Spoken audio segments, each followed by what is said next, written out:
Sachant que nos frères et sœurs allaient être là ce matin avec nous, le Seigneur m'a mis à cœur de parler de ce sujet, qui est le sujet capital, principal, qui est la lecture de la parole de Dieu.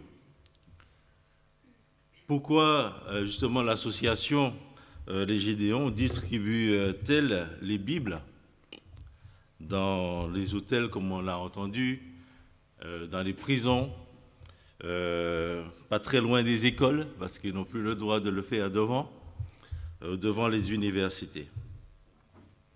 Pourquoi est-ce si important? Pourquoi pendant toutes ces années, des frères et des sœurs ont à cœur de distribuer la parole de Dieu?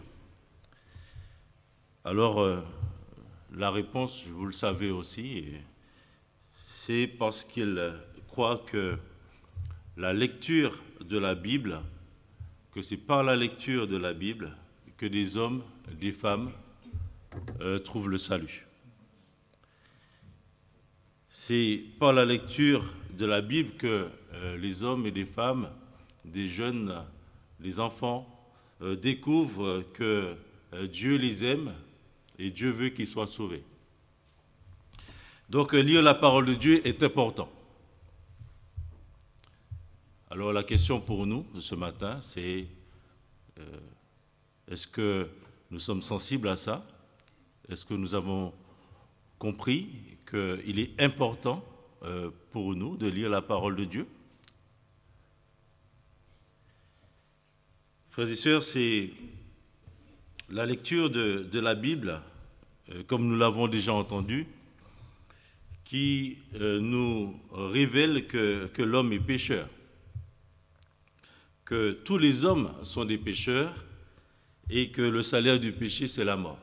C'est en lisant la Bible qu'on découvre cela. C'est la lecture de la Bible qui nous fait découvrir qu'il y a un Dieu créateur, créateur de toutes choses. Hormis lui, il n'y a point d'autre. Et que ce que l'homme peut appeler Dieu, au fait, ce ne sont que des idoles. Et c'est dans la Bible que nous le trouvons. Dans Ésaïe 45, il est dit « Car ainsi parle l'Éternel, le Créateur des cieux, le seul Dieu qui a formé la terre, qui l'a faite et qui l'a affermie, qui l'a créée pour qu'elle ne soit pas déserte, qui l'a formée pour qu'elle soit habitée. Je suis l'Éternel et il n'y en a point d'autre. » Après, il continue, il dit « Il n'y a point d'autre Dieu que moi. Je suis le seul Dieu juste et qui sauve. Tournez-vous vers moi et vous serez sauvés. Vous tous qui êtes aux extrémités de la terre, car je suis Dieu et il n'y en a point d'autre. » C'est dans Ésaïe qu'on trouve cela. La volonté de Dieu, c'est que les hommes soient sauvés, que les hommes reconnaissent qu'il n'y a qu'un seul Dieu et que c'est lui seul qui peut les sauver. Donc c'est dans la lecture de la parole de Dieu que nous découvrons cela. C'est la lecture qui nous montre que le Dieu créateur donc désire que les hommes soient sauvés. Dans 1 Timothée, il dit que Dieu désire que tous les hommes soient sauvés. Et donc, comme nous l'avons lu et on l'a chanté, que toutes et tous sont invités à se tourner vers lui pour leur salut. Jean 3,16 nous dit « Car Dieu a tant aimé le monde qu'il a donné son Fils afin que quiconque croit en lui ne périsse point, mais qu'il ait la vie éternelle. » C'est par la lecture de la Bible que le Saint-Esprit convainc aussi l'homme de péché, de justice et de jugement. C'est lorsque, dans les témoignages que nous avons entendus, c'est ça, les personnes ont lu la parole et le Saint-Esprit a fait son œuvre dans leur cœur pour les pousser à reconnaître qu'ils sont pécheurs et qu'ils ont besoin d'un sauveur. Et ils ont plié les genoux devant le Seigneur, puisque, là encore, la Bible dit que c'est par la foi, que la foi vient de ce qu'on entend, et que ce qu'on entend vient de la parole de Christ. Donc le Seigneur suscite la foi dans nos cœurs en s'appuyant sur la parole que nous lisons. C'est la lecture de la Bible et le Saint-Esprit va utiliser la parole pour nous qui, une fois que nous avons mis notre foi en Jésus-Christ, qui va nous rappeler que nous sommes enfants de Dieu. L'Esprit de Dieu rend témoignage à notre esprit que nous sommes enfants de Dieu. Et c'est lorsque nous lisons la parole que nous trouvons cela. C'est en lisant la parole que nous trouvons que nul ne peut nous ravir de sa main. S'il n'y avait pas la parole qui attestait cela, nous serions des personnes qui doutions constamment de notre foi. Et c'est la parole de Dieu aussi qui nous dit que nous avons la vie éternelle, nous qui croyons au nom du Fils de Dieu. Si nous ne lisions pas la parole de Dieu, si nous n'avons pas cette connaissance-là, nous allions nous poser des questions par rapport à notre éternité. C'est grâce à la lecture de la parole de Dieu, la lecture régulière de la parole de Dieu, que l'enfant de Dieu va apprendre à mieux connaître son Créateur, son Sauveur, son Seigneur. C'est grâce à la lecture régulière de la parole de Dieu que nous allons apprendre à vivre une vie qui honore notre Seigneur et non pas vivre comme bon nous semble, en attendant le retour de notre Seigneur Jésus-Christ. J'aimerais que nous lisions ensemble ce texte de 1 Pierre.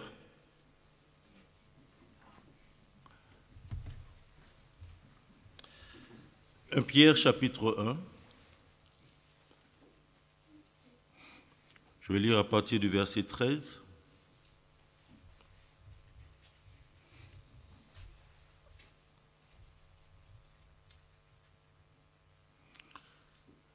C'est pourquoi saignez les reins de votre entendement, soyez sobres et ayez une entière espérance dans la grâce qui vous sera apportée lorsque Jésus-Christ apparaîtra. Comme des enfants obéissants, ne vous conformez pas aux convoitises que vous aviez autrefois quand vous étiez dans l'ignorance. Mais puisque celui qui vous a appelé est saint, vous aussi soyez saints dans toute votre conduite, selon qu'il est écrit, « Vous serez saints, car je suis saint. » Et si vous invoquez comme Père celui qui juge selon l'œuvre de chacun sans favoritisme, conduisez-vous avec crainte pendant le temps de votre séjour sur la terre. Vous savez que ce n'est pas par des choses périssables, par de l'argent ou de l'or, que vous avez été rachetés de la vaine manière de vivre que vous aviez hérité de vos pères, mais par le sang précieux de Christ comme d'un agneau sans défaut et sans tache, prédestiné avant la fondation du monde, il fut manifesté à la fin des temps à cause de vous. Par lui, vous croyez en Dieu qu'il a ressuscité des morts et lui a donné la gloire, en sorte que votre foi et votre espérance reposent sur Dieu. Ayant purifié vos âmes en obéissant à la vérité pour avoir un amour fraternel sincère, aimez-vous ardemment les uns les autres de tout votre cœur, puisque vous avez été régénérés non par une semence corruptible, mais par une semence incorruptible, par la parole vivante et permanente de Dieu. Car toute chair est comme l'herbe, et toute sa gloire comme la fleur de l'herbe. L'herbe sèche et la fleur tombe, mais la parole du Seigneur demeure éternellement. Et cette parole est celle qui vous a été annoncée par l'Évangile. Rejetant donc toute méchanceté et toute ruse, la dissimulation, l'envie et toute médisance, désirez, comme des enfants nouveau-nés, le lait spirituel et pur, afin que par lui vous croissiez pour le salut, si vous avez goûté que le Seigneur est bon. Oui, donc il est important, frères et sœurs, de lire la parole de Dieu, de lire régulièrement la parole de Dieu, assidûment la parole de Dieu. En la lisant, nous découvrons que nous ne devons plus vivre comme nous vivions avant, mais de rechercher la sainteté parce que celui qui nous a sauvés, Dieu, il est saint. Vous serez saints car je suis saint. Donc c'est en lisant la parole que le Seigneur met le doigt sur des choses qui ne sont pas à sa gloire et qui nous demande d'abandonner. Et c'est ce qui va nous aider à vivre de mieux en mieux de sanctification en sanctification. C'est en lisant la parole que nous nous rappelons du prix payé pour notre salut. Le Seigneur nous a rachetés au prix du sang de son Fils, qui s'est donné, il dit, le sang précieux de Christ comme d'un agneau sans défaut et sans tache. C'est lorsque nous lisons la parole que nous nous rappelons constamment de ce que Jésus-Christ a enduré pour nous. C'est la lecture régulière de la parole qui va nous aider à apprendre à nous aimer aussi les uns les autres. Il est dit ardemment. Et c'est la lecture de la parole qui va donc affermir notre foi. Et nous savons que cette parole, il est dit, demeure éternellement, cette parole ne change pas. Et donc la parole de Dieu, ce n'est pas la parole d'un homme qui aujourd'hui vous dit ceci et puis demain ça sera autre chose. La parole de Dieu ne change pas. Et les siècles peuvent passer, mais la parole de Dieu ne change pas. C'est pour cela que nous refusons d'adapter notre parole à la société, parce que ce n'est pas la parole de s'adapter à la société, c'est à la société de s'adapter à la parole. Pourquoi? Parce que c'est la parole de Dieu, Dieu qui est éternel. Alors, sachant tout cela, pourquoi négligeons-nous si souvent de la lire? Pourquoi sommes-nous si peu disposés à la faire connaître? Lorsque nous organisons des distributions de traités ou autres, pourquoi il y a si peu qui y participent? Combien de temps consacrons-nous à la lecture de la Bible dans la semaine?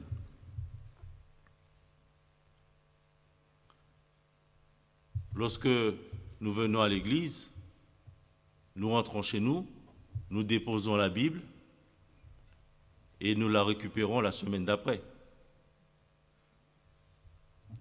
Ou nous la posons sur la table de chevet ou dans notre bibliothèque et puis ça reste là. Parfois, nous laissons la Bible ici, on ne la réclame même plus, parce qu'elle est là ça fait plusieurs mois qu'elle est là. Et on ne voit pas l'intérêt de demander et dire, tiens, j'ai oublié ma Bible. Est-ce que vous n'avez pas retrouvé?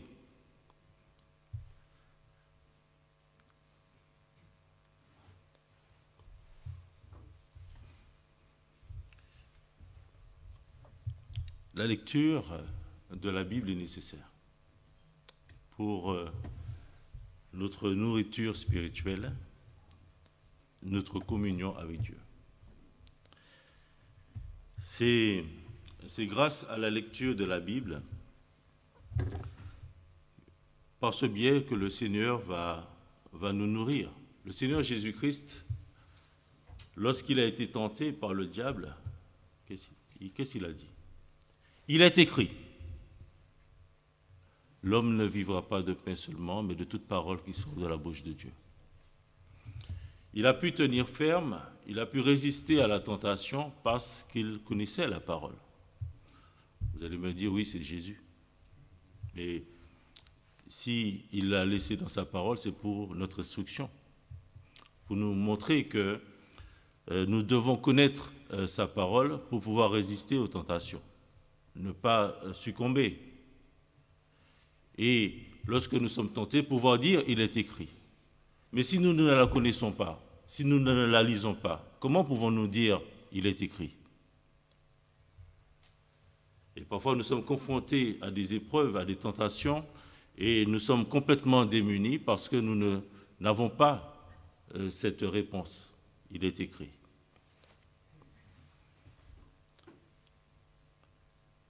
Et nos défaites spirituelles, c'est là, c'est à cause de cela. Sommes-nous comme Jérémie qui dit « J'ai recueilli tes paroles, je les ai dévorées. Tes paroles ont fait la joie et l'allégresse de mon cœur. » Est-ce que c'est ça?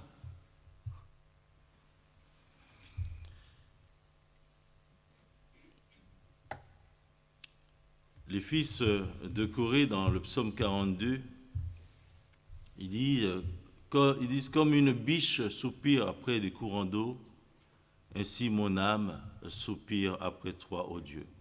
Mon âme a soif de Dieu, du Dieu vivant. » Est-ce que c'est là aussi pour nous une réalité?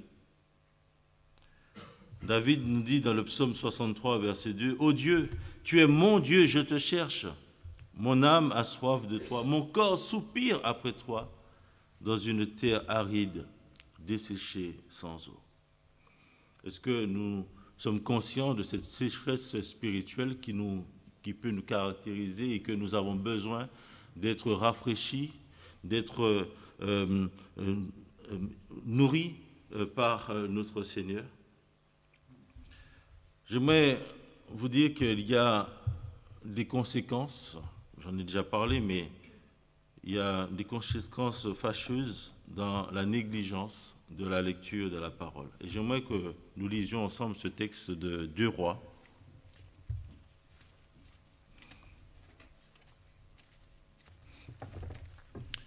2 Rois, chapitre 22.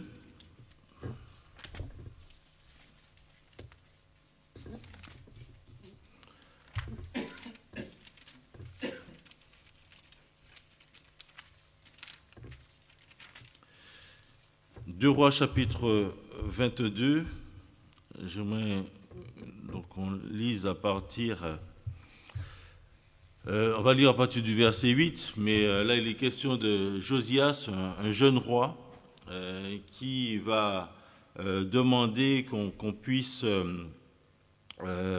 restaurer la maison de l'Éternel, qui a été complètement négligée, qui a été même dévasté par un moment et où négligé, n'a pas été entretenu par ses prédécesseurs. Et là, il devient roi à l'âge de 8 ans, à l'âge de 26 ans, et donc il va demander de mettre de côté de l'argent, des moyens pour pouvoir restaurer la maison de l'Éternel.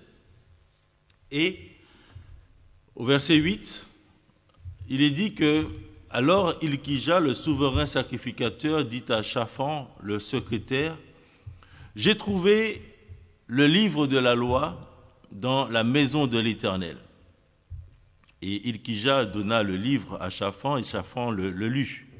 Puis Shaphan, le secrétaire, alla rendre compte au roi et dit, « Tes serviteurs ont amassé l'argent qui se trouvait dans la maison, et l'ont remis entre les mains de ceux qui sont chargés de faire exécuter l'ouvrage dans la maison de l'Éternel. » Shaphan, le secrétaire, dit encore au roi, « Le sacrificateur Ilkija m'a donné un livre. » Et Shaphan le lut devant le roi.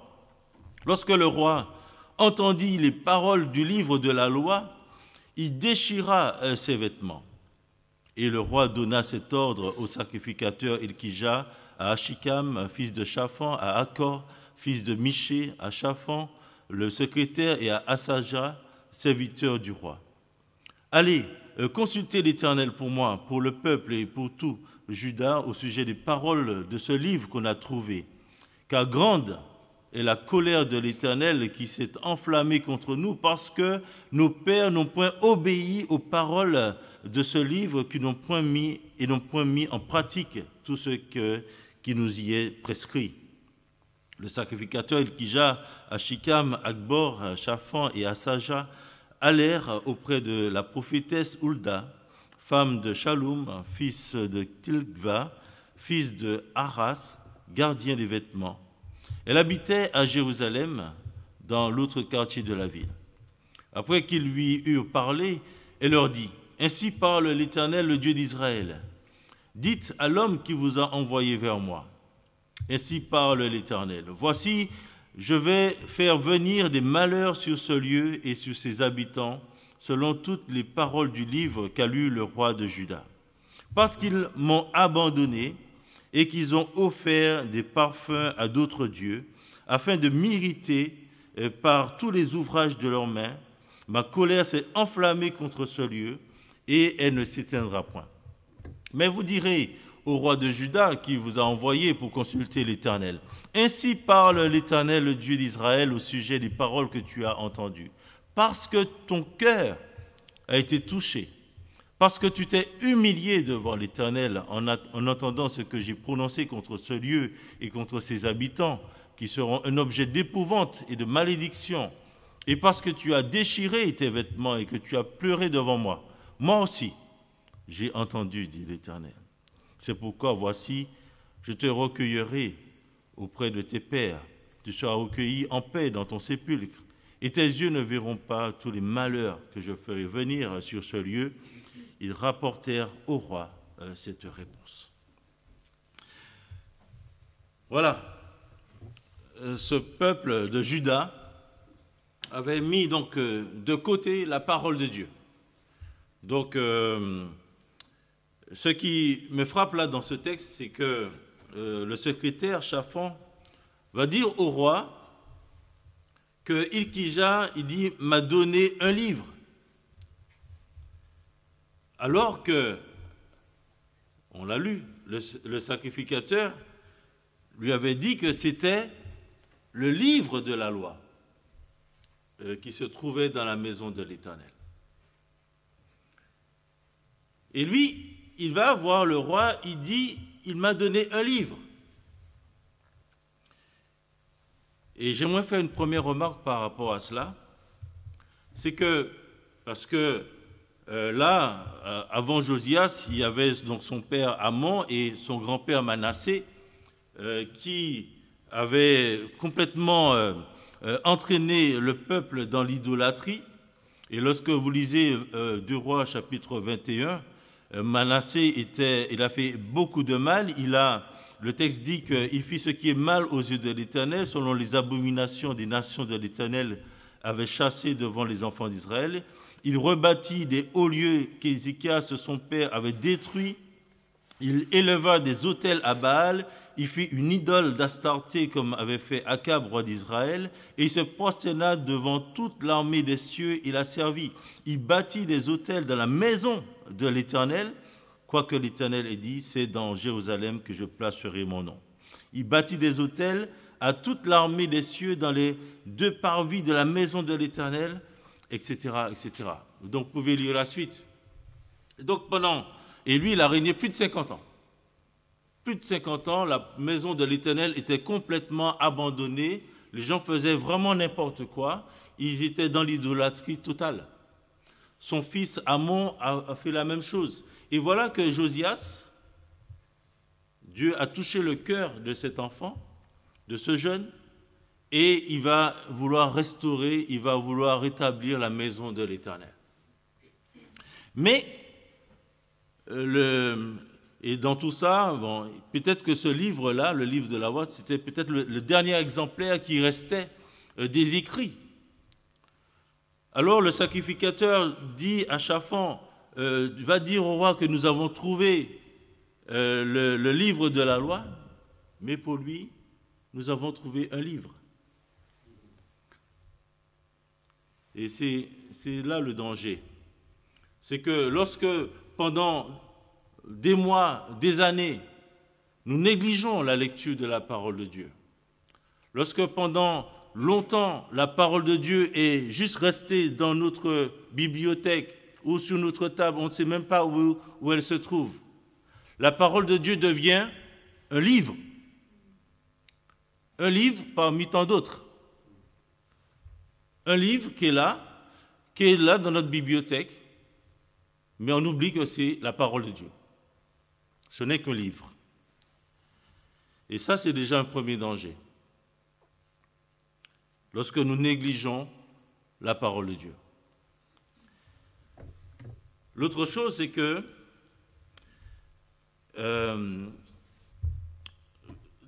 les copies de ce livre avaient été donc détruites et cet exemplaire, c'était vraiment précieux parce que c'était peut-être le dernier exemplaire qui existait.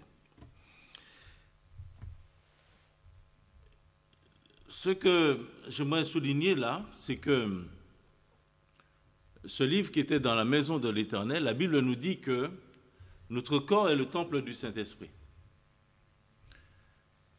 Et donc, la maison de l'Éternel, Dieu vient y résider. C'était la promesse faite à Salomon.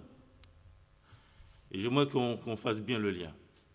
C'était le lieu où on adorait Dieu, où Dieu y résidait, et c'était là qu'était la parole.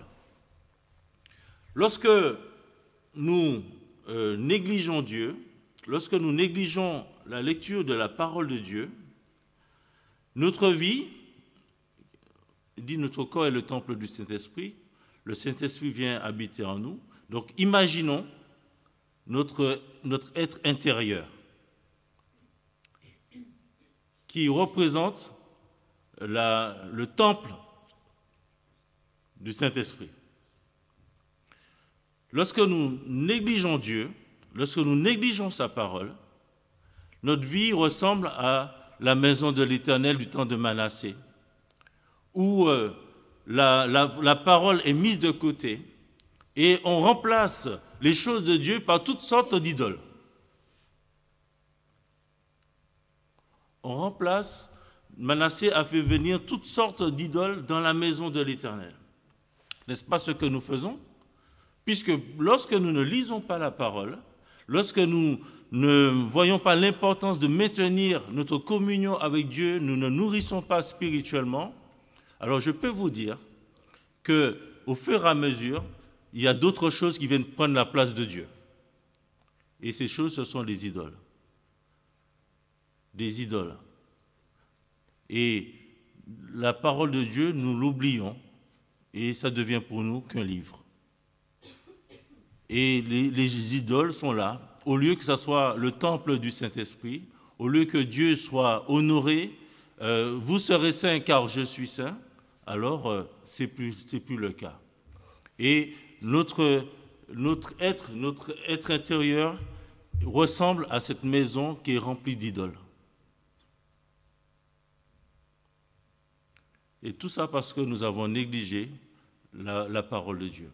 Nous avons négligé la lecture de la parole de Dieu.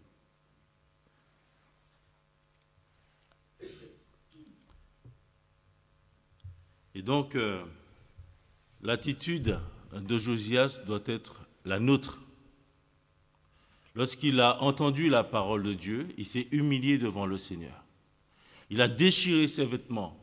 Et il a montré vraiment comment il était triste parce qu'à cause de la négligence de la lecture de la parole de Dieu, le peuple s'est retrouvé dans une situation calamiteuse et il voyait que parce que Dieu avait déjà donné les avertissements et que le peuple allait subir le jugement de Dieu à cause de sa négligence. Et à cause de ça, il va s'humilier devant le Seigneur pour demander pardon. Il va aller chercher la direction de Dieu, voir un peu ce qu'il est dit. Et cette prophétesse va confirmer les paroles de la loi, dire que voilà, vous vous êtes éloignés, vous avez vécu dans le péché, vous allez subir le jugement. Alors posons-nous, frères et sœurs, ces questions. Quelle est l'importance pour moi de la parole de Dieu? Qu'est-ce que je fais de ce livre que j'ai? Nous avons la chance d'avoir un livre avec notre langue maternelle. Nous pouvons lire. Il y a des gens, dans certains pays, ils n'ont pas cela. Dans certains pays en Afrique ou ailleurs, ils n'ont pas de Bible avec leur langue pour pouvoir lire. Il y a des gens qui ne peuvent pas lire la parole parce qu'ils sont persécutés à cause de leur foi. Et donc, ils ne peuvent même pas avoir ça, mais parfois, ils ont un petit bout de papier, ils mettent dans leur poche. Vous ne vous rendez pas compte de la grâce de Dieu d'avoir cette Bible, de pouvoir la mettre dans notre poche, de l'ouvrir, on est dans le train, de pouvoir l'ouvrir librement. Et là, malheureusement, nous négligeons cela. Que le Seigneur puisse nous rappeler que lorsque nous négligeons la lecture, eh bien, nous montrons à Dieu que finalement, il n'est pas important pour nous. Nous montrons à Dieu que nous n'avons pas besoin de lui. Nous montrons à Dieu que nous pouvons nous débrouiller tout seuls. Nous sommes suffisamment grands, suffisamment forts, suffisamment sages, et que nous n'avons pas besoin de ses conseils. Voilà. Donc il y a des personnes dont le ministère, c'est la distribution de la parole de Dieu dans différents milieux, parce qu'ils croient que c'est important. Et j'aimerais, en ce matin, nous rappeler que nous qui l'avons déjà, que c'est important de la lire, de la méditer, de l'étudier, parce que si nous voulons continuer à progresser dans notre vie avec le Seigneur, si nous voulons vivre une vie qui honore le Seigneur, si nous voulons être différents des autres, si nous voulons attirer les autres à Christ par notre vie, parce que le Seigneur nous dit, vous êtes la lumière du monde et que vous êtes le sel de la terre, ça ne peut se faire que si Dieu transforme nos vies. Sinon, il n'y aura aucune différence entre ceux du dehors et ceux du devant, et ceux de devant. Donc, que le Seigneur puisse nous aider, que nous puissions prendre cette résolution de lire régulièrement sa parole, que nous ne soyons pas des chrétiens qui disent juste « voilà, je suis chrétien », mais qui cherchent à conformer leur vie à la parole de Dieu, et pour cela, il faut la lire, il faut l'étudier. Voilà, que le Seigneur nous bénisse, nous aide, et que son nom soit glorifié. Amen.